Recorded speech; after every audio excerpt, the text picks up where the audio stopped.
All right, kids, welcome back. First off, let me say I'm sorry it's been a while. I got caught up with the wedding, my TikTok started working out, and I just wasn't making progress on YouTube, and I got really discouraged. So I guess I just haven't seen you in a really long time. But I'm back. I'm going to try to start putting out content, and I'll be linking my TikTok content to my YouTube content. So one will go into the other, and today I'm finally going to make this piece that everybody keeps sending me, which is the image that's sitting here. It's this pearl necklace with these kind of like beads that drop down that look like blood. So first I went to Joann's and I picked up all my supply. The only thing I didn't pick up at Joann's was the fishing line. So all of the beads, the closures, all of that.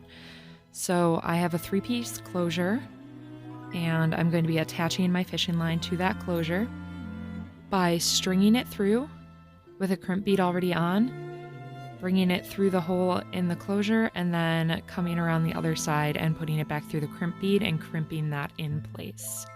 So I'm going to do that 3 times for all 3 loops on the closure. Once I got this home and I did have it fitted, I wish I would have either gotten a little bit bigger closure or a little bit smaller pearls, because the pearls were just a little bit big for the spacing on this particular closure, but it all worked out in the end. I'm also pulling the tails of the fishing wire back up through the first 3 pearls before I trim off those ends.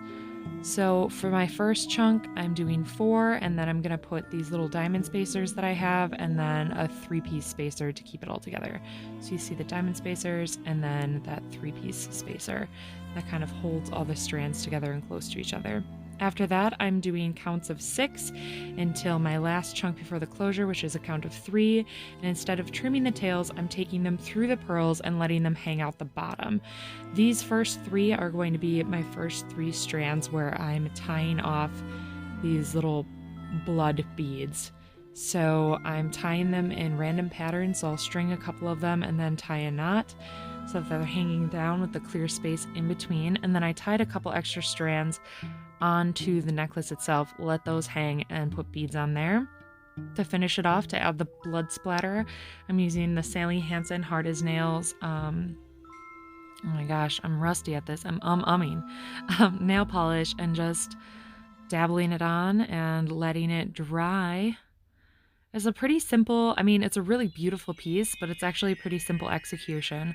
All in all, I think this project took me maybe an hour and a half, not including having to go run for supplies, but it was a really easy project. So there you have it, all finished. Like I said, I'm starting to do more stuff on my TikTok, so feel free to follow me there. You can find me at Noe_Rose, so it's Noe_Rose. If you want to see more tutorials, please join me on my Patreon. I also do giveaways there. And as always, like, subscribe, hit the bell to get notifications here.